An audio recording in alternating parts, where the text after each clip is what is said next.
Do you feel drawn to learn more about witchcraft and the occult, but feel lost on where to start? Then welcome to Get In Loser, We're Doing Witchcraft, a podcast all about what it means to be a witch and where to get started on your journey.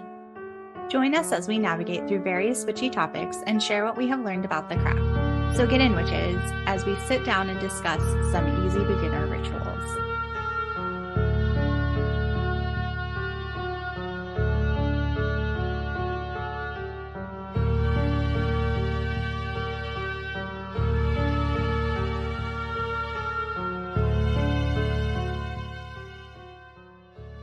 I have my door open because Anthony is at work, so Nyx is in here. So if she makes noise, oh well.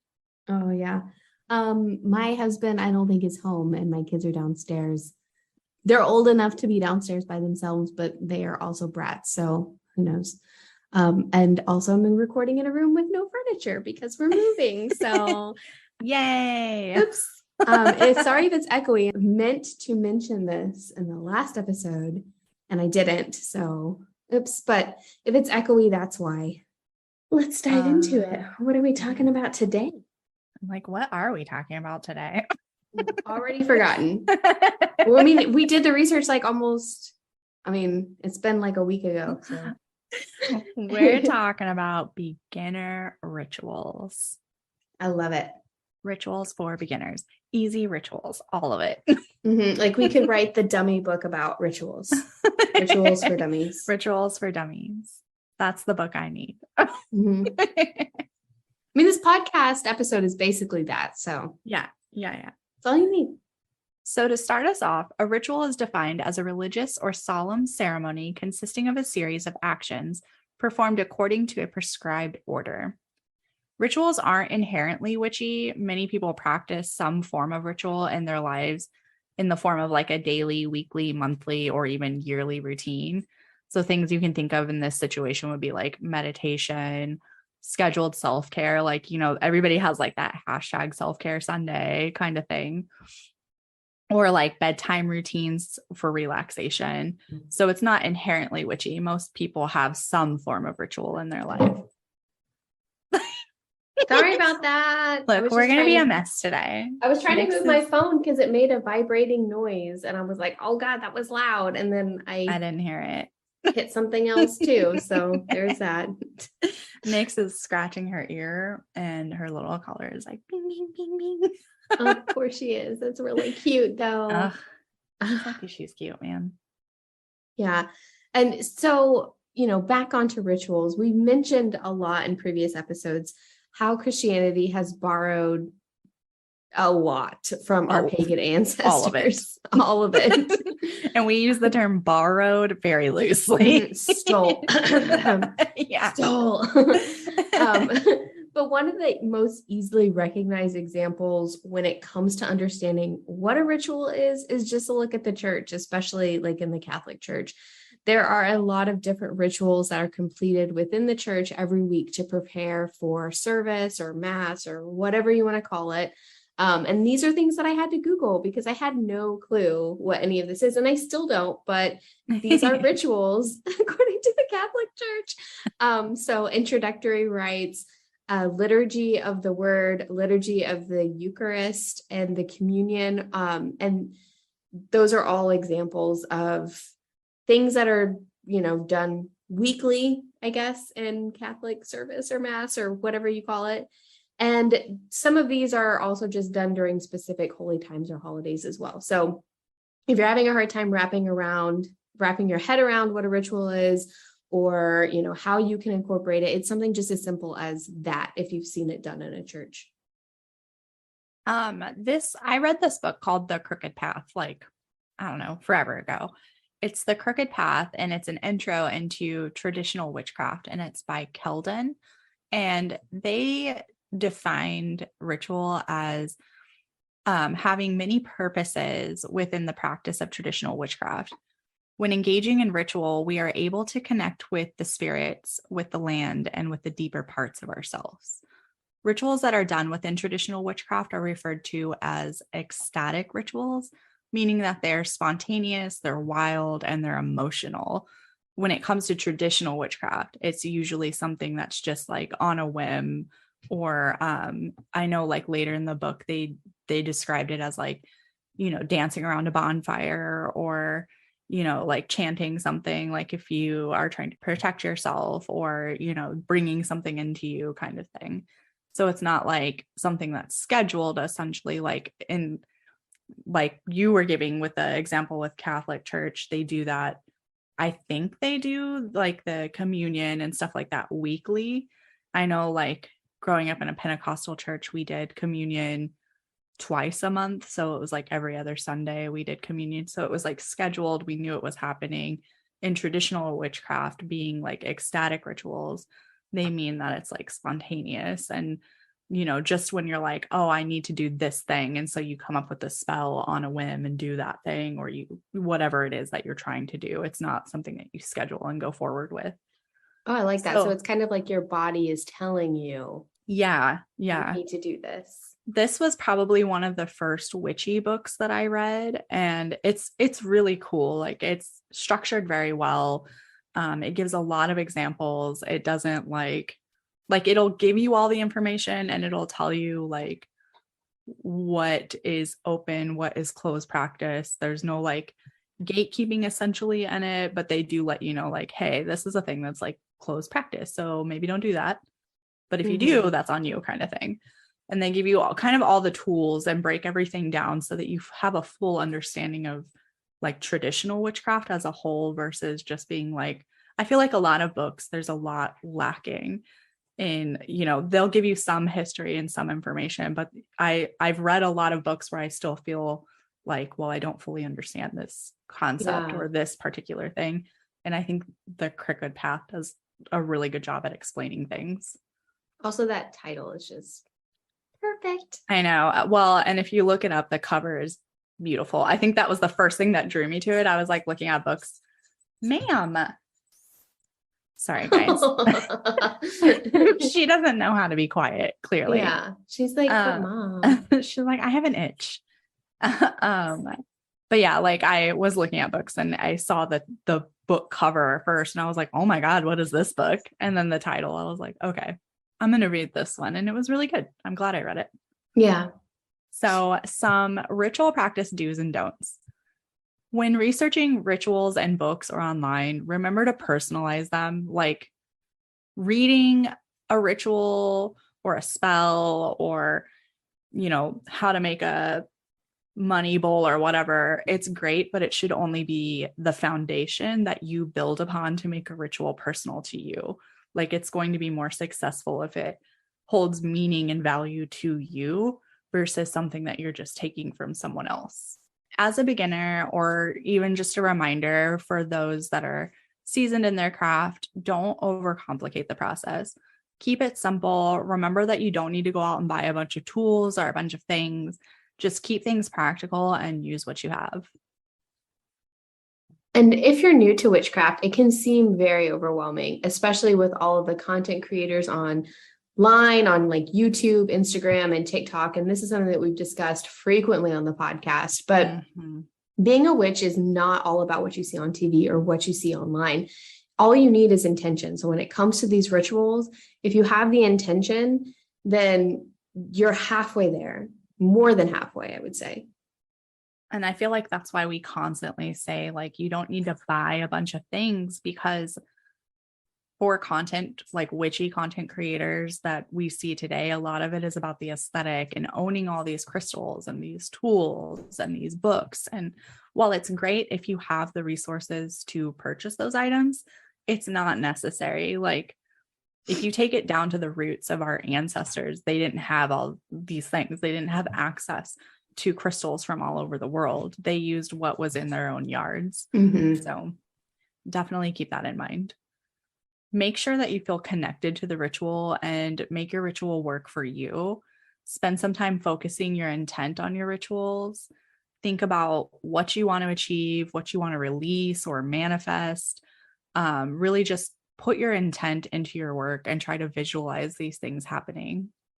Yeah. And then just as like a way to wrap it up before we get into the rituals, hopefully this episode will give you some inspiration of some simple rituals that you can incorporate into your daily life or just your just your life in general so that you can feel, more connected to your witchy self and your witchy path. So getting into the rituals, we've already talked about the moon on many other episodes, but using the moon in your work is probably one of the easiest and most inherently magical things you can do. So it's perfect for everyone, especially beginners.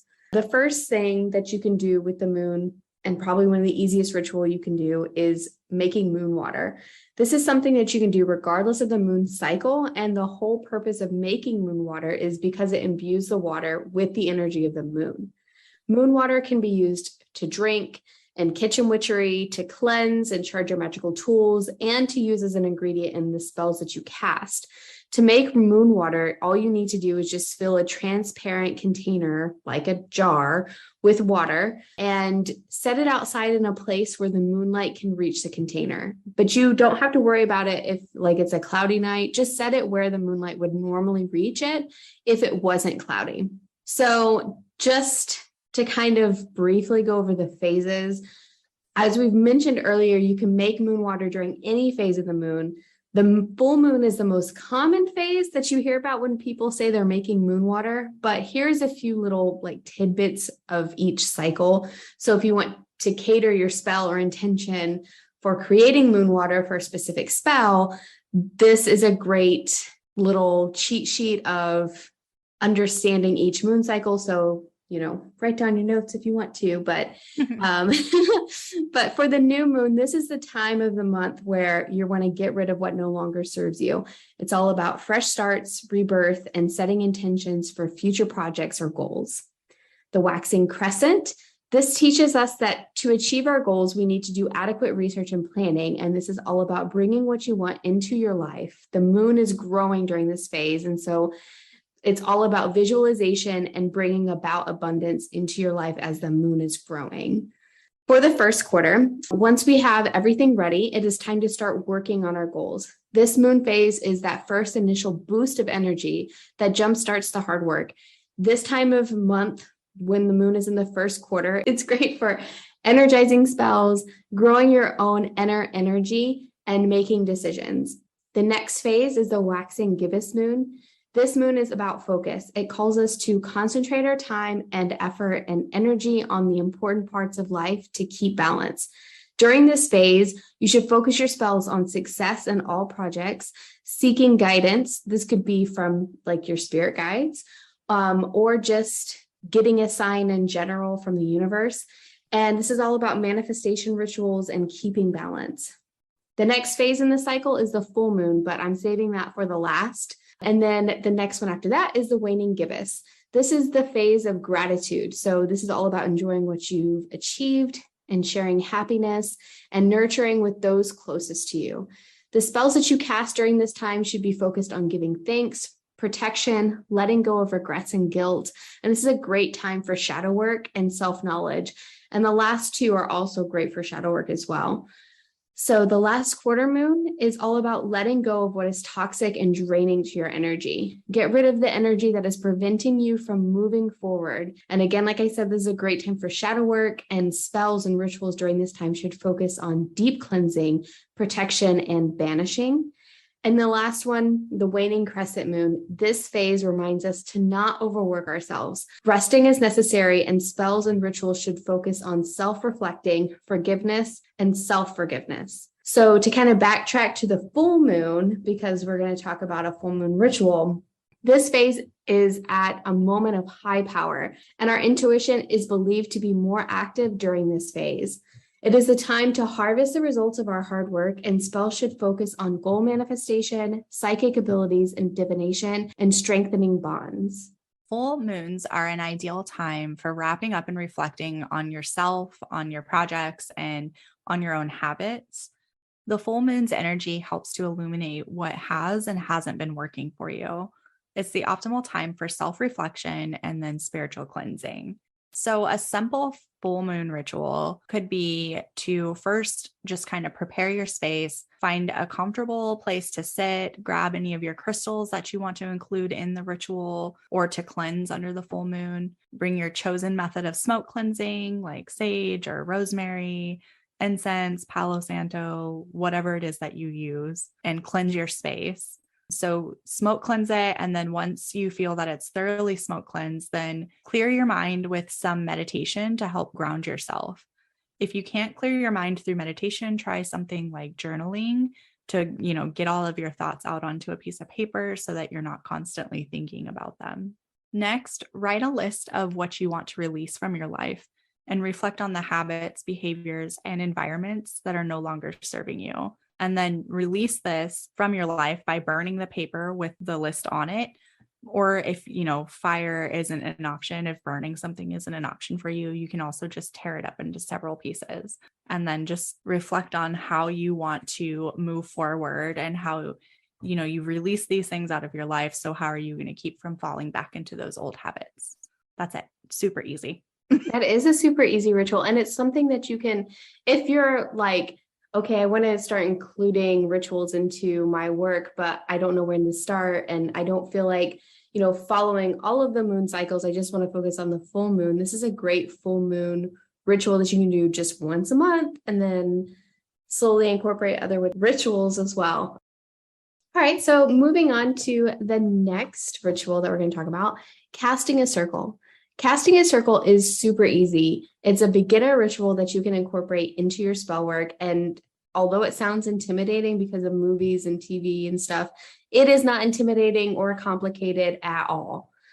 Essentially, all casting a circle is a way to ensure that the energy from your surroundings doesn't disturb your spell. And it's a way to keep the energy that you are raising in your workspace to make sure that your spell is more powerful, if that makes sense. So just kind of visualize like your energy and the energy you're raising stuck in this circle. It's not leaving the circle that you cast. So it's going into your spell, making it more powerful. So there are many different traditions and rituals for casting a circle, depending on the path you follow, but just a basic circle consists of essentially the following. So you're going to make a circle, and that's it. Just kidding.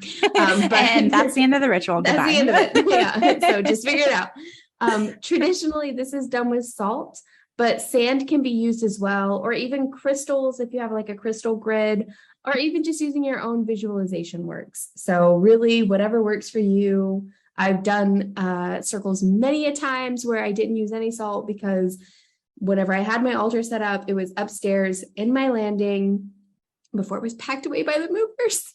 No. Actually, I packed it away and the movers just put it on a crate to take it to Japan. But at any rate, there was no salt or sand used because the top of my landing, it's carpet. So I used visualization. But essentially what you're going to do is mark the elements, starting in the east and continuing clockwise. Place a representation of each of the 4 elements at its corresponding cardinal point. So east is associated with air, and we've talked about these correspondences before on the podcast, and I'm blanking on the episode that we talked about it on, but just as an FYI, like just a quick little like couple of suggestions for each one, I'm going to include it. For air, you can use feathers, broom, incense, or bells in place as like a correspondence marker. For east to represent air. For south, which is known for fire, this is candles, athame, swords, or any sort of flame will work. West is water, and you can use water, and this could be moon water, river water, anything from a stream or ocean, shells, sea glass, driftwood, anything that you would pick up. You could probably even use sand for this if you wanted to. North or earth, you could use a plant, any sort of household plant you have around your house, or clipping of a plant, anything from the earth. You could just use grass or dirt or moss or anything like that. Rock, stone, sticks, anything like that will work for the correspondence of earth. So once you have your elements placed, you're going to invoke the elements with your voice, starting in the east and continuing clockwise, visualizing your energy as a line of light that only allows the passage of energy you want to be present within the circle to remain. And that's all that is with casting a circle. It's super easy. It doesn't have to be as in-depth and thorough, and you need 4 people and you need all this stuff like you see in the movies. It is as simple as you want it to be. I've seen people even have like their own, like at their desk in their workspace, a little altar set up, and they'll cast a circle to keep their energy inside at their workspace, which I think is pretty cool. Really I've never thought of that before until I heard about this. And I was like, wait a second, I can cast a circle at my desk. Obviously, I would probably not be speaking it out loud when I'm invoking all the elements, but but you could essentially, like anytime you want to. And it's something that you can even just practice as a beginner as well. The episode that we discussed the directions and elements was the altar episode. I forget what number it is, but we discussed it when we talked about building an altar. So if you haven't listened to it, go back and listen to that. But this was a good, like a cheat sheet, essentially. We did go into depth on that one. So. Yes, we sure did. And then, of course, I had to include some kind of ritual bath in here. So you had to. I had to. That's my jam. I love stuff in the kitchen and my bathtub. So I am going to walk you through a ritual manifestation bath. So this is pretty simple. I'm sorry if you hear my dog. She's being a turd this morning. She thinks it's playtime. So this is just a simple manifestation bath. So basically, while you're running your bath, light a candle, and this can be any candle, but of course you can look into correspondences for manifestation. If you want to choose a certain color candle, like maybe green or gold, you could do that too, but it can be any candle. Add some bubbles or any other like additions that you want to add to your bath. I like to do like a bath bomb, maybe some bath salts or oils, and then add some corresponding herbs. Like I'll do like a little bath tea that I add. So these can be things like basil or rose or chamomile, cinnamon. There's a whole list of correspondences that you could go through for that. So just kind of pick a few that you like and add them to your bath. You can bring a rose quartz that you'll use in your bath water because it can infuse it, but you can also just hold it over your heart as you meditate and visualize what you're wanting to manifest. Rose quartz can infuse your water with its loving energy. It's all about self-love and self-belief. So using it in this ritual helps boost your self-belief in your manifestations and to boost your self-love. Do everything in 8s, as 8 is the number of the physical and material world. So an example would be to mix your bath water 8 times, draw the water over your body 8 times, or you can even, as you're mixing your bath water, do it in like a figure 8. And visualize what you're trying to manifest while also visualizing that you already have this in the present. Because remember, we want to speak it into the present, not into the future. So as your water drains after your bath, visualize that any self-doubt or negative thoughts are just washing down the drain with your water. That's it. Super easy. Yeah, that is really easy. And then I added a ritual healing bath because we're coming into that part of the year where people are most likely to, at the very least, get a cold because we're getting into those gross winter months. So if you're feeling a little under the weather, I found this on YouTube on the Green Witchys channel. I absolutely recommend her. I love her videos. They're so soothing. Like her voice is so soothing and just visually pretty. Mm-hmm. So I would definitely recommend going over there and watching the video for this. Yeah. So after we're done recording, I will go and find the link for it and we'll link it in our show notes so that you can go back and watch it if you want to. So again, this is just a great way to combat a cold, and using things like healing herbs through teas, medicine, food, and bath soaks is something that I love to do and something that you'll see a lot on the Green Witchys channel if you go through her videos. Okay, so what you'll need is a cloth tea bag or a muslin bag. Though this piece is optional, we discussed in our magical bath and showers episode, you can put these items straight into your water, but just remember to strain them out before you drain the water because you don't want it all getting clogged in your drain. And if you don't have a bathtub and you only have a shower, you can hang the muslin bag over your shower head and let the water run through it. You'll also need chamomile, which is also known as the plant's physician. dried nettles, and ginger. While fresh herbs are preferred usually when you're doing herbal things, nettles should be worked with while dry to avoid their sting. If you only have fresh nettles, make sure you steep them in hot water first to wilt their little stinging hairs. You can also use conifer or pine tops over ginger if you want.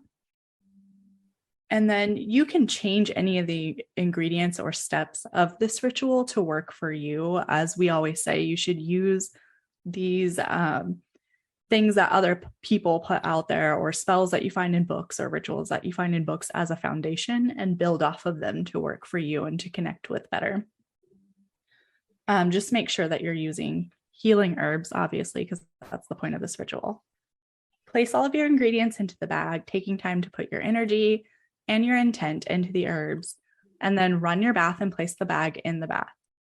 Swirl it around a bit to kind of like get the herbs infused. Think of like a tea bag. You're trying to steep them into your water. And while you're doing this, putting your intention into the water as well. Once you are ready, just get into the bath. Visualize your sickness washing off of you and being drawn out by the spell bag and the herbs. And once you're done, you can compost the herbs if you want to. And as the water drains, again, just visualize your sickness washing down the drain with the water. That's it. Super easy. Plus, honestly, who doesn't love a bath when you're sick? Exactly. There's nothing better. No, it's so relaxing. It makes you feel better. When you're all congested, it helps like clear that. And then when you add some healing herbs and some intention to it. Perfect. And this, like, when you're sick too, you're always kind of, or at least I am always wishing that I wasn't sick. Mm-hmm. So if you already have that intention there, like, why not get in the bath? Add some herbs. Add some nice healing herbs. Yeah. You can throw some lavender in there, some rosemary. Like the correspondence for healing herbs just goes on and on and on and on. So it's great. That's perfect. Yeah. So moving on to just cleansing and cleansing as a ritual. We have had an entire episode already on cleansing, charging, and banishing, so I will not be rehashing that entire episode by any means. But if you haven't listened or you want to refresh your memory about what we discussed at length, make sure you check out episode 6, which was our cleansing, charging, and banishing episode. But what I will say is that cleansing is such an easy ritualistic practice that everyone should do. And if you're newer to witchcraft, this is probably one of the most important things you should create a ritual around. Make it a habit and do it frequently. So cleansing is a ritual that removes unwanted energies attached to whatever you're wanting to cleanse, whether that be you as a person, your home, your magical tools, etc. It should be done regularly, and also whenever you purchase an item, and ideally every time you use that item. So unwanted energies are common, and it doesn't mean that there is anything wrong with it or that something bad has happened to it. It's just like, say, if we wear clothing gets dirty when you wear it. So when it's dirty, we clean it. We don't just throw it away. And that's the same thing, the same principle when it comes to cleansing any magical tools as well. Many ways to cleanse that we've already discussed at length on this podcast are things like moonlight, smoke, and sound cleansing, which are some of our favorite methods for cleansing. And like I said, we took a deep dive on this on episode 6, so make sure you check it out. But this is a great, easy beginner ritual that everyone should be doing, regardless of their practice. You should be cleansing, and it should be a ritual for you. If not weekly, daily, monthly, it should be, however you incorporate it, you should be doing it. And don't overcomplicate it. We have our favorite ways of cleansing, but to you, maybe cleansing is literally just cleaning. Maybe you just, deep clean your house from top to bottom.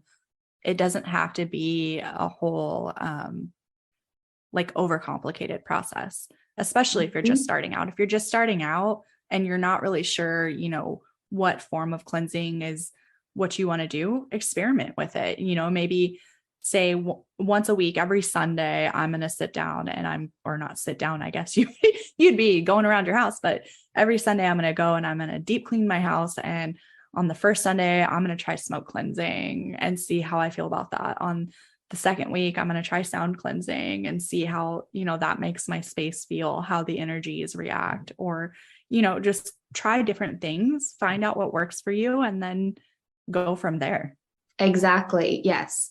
And it could be, what our favorite cleansing methods are, could be something that you hate. So, Yeah. and vice versa. Well, we might and not like honestly, one that you love. So, yeah, I will say too, something, especially if you're new to this, something that you could try, because this is something that I incorporate into my cleansing rituals every time, is I just go through and open all my windows in the house, open them all as the start, like at the start, and then go through and like clean each room one by one. And I like smoke cleansing, so I will take incense or like a sage bundle or a rosemary bundle or a cedar bundle, whatever I have on hand at the time, and I will take it through my house too.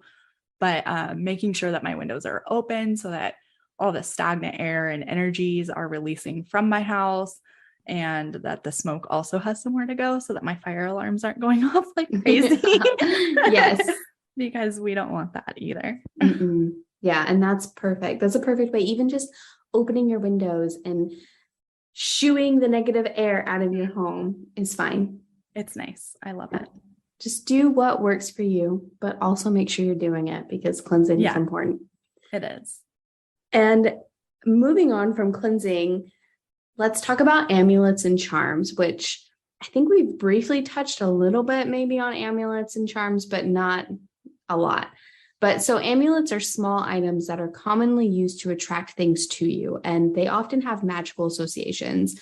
So examples of this would be like the 4-leaf clover for luck, a coin to attract money. And I've seen these in Christianity and Catholics. They will, I don't know what they're called, but they're like small little coin things, but they have like a saint or an angel on them. Do you know what I'm talking about? I'm not I know sure what you're talking called. about. I don't know what they're called. I don't know what the name of it is, but if you've seen that, you'll know what I'm talking about. But something inherently magical that you can use are crystals. So we've talked a lot about different crystal correspondences on our podcast. And I'm just going to say right now, this is a shameless plug to our Supercast newsletter, because every month we pick a crystal that we take a deep dive in, and we talk about, where it can be found, what it can be used for. And so if you're interested in that, definitely subscribe to our Supercast. Make sure that you're subscribed to the Spellmans or the Charmed ones to get access to our newsletters. And when you do subscribe, we will send you the previous newsletters as well if you are subscribed to one of the or to either the Spellmans or the Charmed ones. So just a quick little aside there. Had to throw that out there. But the act of using crystals as part of your daily life, like wearing a specific crystal for self-love, for instance, or protection, luck, or to help with like any sort of psychic abilities, is a daily ritual that you can do whenever you're getting dressed. So it's just as simple as putting on a necklace. And they have like these little necklaces that have a little cage in them that you can just fit a crystal in. And I have one for my daughter so that she can like change out the crystal depending on what mood she's in or what she wants to do. And these are great, like if you're a beginner or even just wherever you are on your path, if that's something that you want to learn more about crystals, get more involved with crystals and learning how to incorporate them into rituals, wearing them is a great way to do that. But if you don't have crystals or don't know where to begin with crystals, you can also charm something that you already wear on a daily basis with your intention. And this is something that I do. And this is something that's a great ritual you can do as a beginner, or if you're in the broom closet and say you don't even want anyone to know. And if you were to wear a crystal necklace, people would ask you about it. So there are many different methods for this, but 2 super easy ones are choosing an object like maybe a necklace or a ring that you wear daily. Meditate on the intention for that object while holding the object.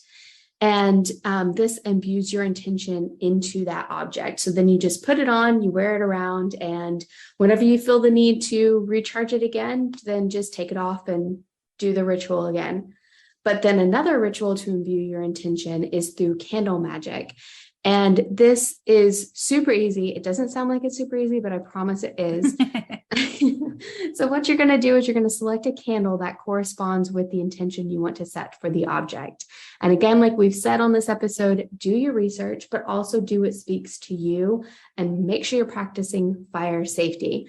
So what you're going to want to do is carve your intention into the candle. And this can be simple as a little sigil or even something as simple as like a dollar sign if you want to attract abundance to your life, a heart for self-love and acceptance, a cloud for peace and calming energies. I mean, literally, it can be something as easy as that. Then, once you have your sigil card, then you're going to light the candle and meditate with your object, visualizing the energy from the candle and from yourself flowing into the object that you're charming. And then from there, you wear the object or you put it in your wallet, depending on if it's just like a little card with money that you drawn on it, whatever it is. And you wear it around as a little talisman, and it's perfect. I like that. Yeah. I've never done that, but I like that. I love it. I do that often with my wedding rings are great. Like, especially if you're in the broom closet or you're new and you don't want to be buying crystals. If you're married, a wedding ring is great because like you wear that every day. Yeah. And it's, I mean, I do it for protection and self-love, and that's what I imbue my energy into it. And so I think it's great. I wanted to kind of close this out with this again is harkening back to The Crooked Path. I highly recommend reading it. It's a great book, but they included 3 rituals that are considered common practice. These aren't necessarily considered like easy or beginner rituals, but I thought they were a good example to show rituals that have transcended through history. So I just thought it would be cool to include them in this episode. The first one is called the compass round. And this is very similar to casting a circle, like the whole process that Sam went through earlier. It's very similar to it, but it has a little like few differences. The compass is a witch's ritually constructed, circular shaped working space, as well as a liminal space where it's considered a doorway to the other world. The goals of laying a compass are to establish protection, concentrate local energies in a defined space, and or creating a space to commune with particular entities. So laying a compass is composed of 3 rings. So you lay the outer ring in salt, representing life. You lay the middle ring in ash, and this is traditionally birch or willow wood ash, but it doesn't have to be. If you just have fireplace ash, you can use that too. And this represents death and rebirth. And then the third ring, the innermost ring, is done in a mixture of water, wine, vinegar, and sugar. And this represents the river that is crossed into the other world. The very center of the innermost ring is known as the castle, or the place where the 4 directions meet. And this is where magic is then worked. So once you've cast these 3 circles, you're going to stand in the center of the innermost circle. And that's where you'll work all of your magic, cast your spell. Maybe you're just meditating, whatever it is that you're casting your circle for, you're doing it in that innermost center circle that's known as the castle. And then at the very top of the circle, it's going to be facing north with the elements in their respective places, like in a compass. It's that easy. That's it. Like, it's not necessarily easy, but it's not, I think it sounds more difficult than it really is, but it's very similar to casting a circle, and it's pretty much done for the same purposes, but it's just called laying the compass or the compass round. The second one is called treading the mill. So this is used to alter consciousness and raise personal magical power. Basically, one would pace continually, or instead of pace, they use the word tread in some older texts within the lane compass. So you're going to lay the compass that we just talked about, and then you're going to get in that center innermost circle and pace or tread constantly while keeping your gaze fixed on a central point of reference, like a bonfire, or if you put like a token out and just keep your gaze focused on that. This is a modern version of witches dancing circles around central objects like a bonfire in the past. If it wasn't obvious, the name refers to the old-fashioned mills that would work in a circular fashion to grind grains, and it ties witches in with working with the land. Treading clockwise would be used for beneficent workings, and counterclockwise would be for baneful workings. Treading should also be done in a slow and steady movement, though it can also be performed where you gain intensity over time. And this is believed to raise your vibration and cause your power to move within you. And the last one is called the housel. So this is a ritual of communion and thanksgiving where spirits are offered both food and drink. Housel comes from the Old English word husel, which meant sacrifice or offering, but was taken by the Christians for the Eucharist ceremony. In this ritual, one would share food and drink with the spirits who aid them as a sign of gratitude with what they have done, as well as participating in the ritual meal as a means of accepting the blessing of the spirits. During the meal, it's considered polite to lightly converse with the spirits, but also allowing them times of silence. Housels can be done at the end of larger rituals as a way to thank the spirits for attending and aiding in a ritual. Ritual feasting has been long tied to witches. Those that were accused of witchcraft during the Salem trials were also accused of feasting upon red bread and red wine in meetings with the devil in a ritual feast. Better? I mean, I wouldn't be sad if someone accused me of, because red bread, that sounds good. Like, is this like a red velvet cake situation? Ooh, I'm here for it. A red grains, kind of red grains. Like I've had red rice and red quinoa. Yeah, I'm here for that and red wine. But also always. Wine. Thank you. Thank you. All of it. I don't care where it came from. If that means I'm cavorting in the desert. Desert. The desert. I said desert. With the desert. With the devil. Here for it. Look, it seems like it'd be a better time. It does. It really does. Those three are considered common practice in traditional witchcraft. I had not heard of any of them, so I thought it would be cool to include them. I don't know if you have. I haven't heard of either. I mean, I've heard of, I'll take that back. I have heard of threading the mill. Okay. Treading the mill. Treading the mill, yeah. Treading the mill. We're I can't even mess. say it right. I have heard of that, but that's it. Okay. So. Yeah, I thought the compass one was kind of cool too, because it is very similar to casting a circle with just a few like key differences to it. Yeah, it really is. Yeah. Mm-hmm. Yeah. I love it. But yeah, so that's basic, easy rituals. And I'm sure we could probably do a whole series of easy rituals. So maybe this will be the first of many. But yeah. Again, this should be like a starter, a foundation.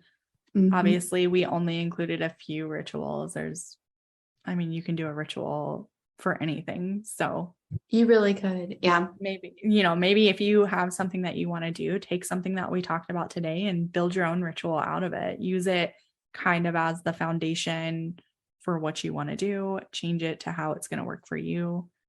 That's honestly how all rituals should be. Like, they should be personalized to you and what you're attempting to do. Yes. Or bring in or let go of or.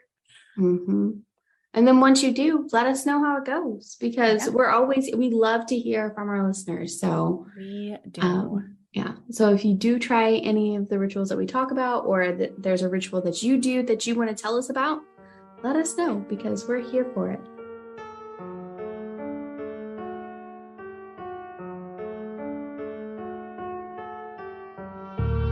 That's it for this episode of Get In Loser, We're Doing Witchcraft. You can find our source material for this episode linked in the show notes. If you love this episode, we would be forever thankful if you leave us a 5-star review on wherever you listen to your podcasts. If you really love the show and want more Get In Loser content, check out our Supercast link provided in the show notes, or search the Supercast website for Get In Loser, We're Doing Witchcraft. There you can purchase a membership to our podcast and obtain exclusives like getting episodes early, shoutouts on the show, access to our Ask Me Anything forum, our monthly newsletter, a promo code for merchandise, and more. You can also find us on Facebook, Twitter, and Instagram at Get In Witches, or email us at we'redoingwitchcraft@gmail.com. Check us out next week as we dive into dreams and lucid dreaming. Until then, blessed be, witches.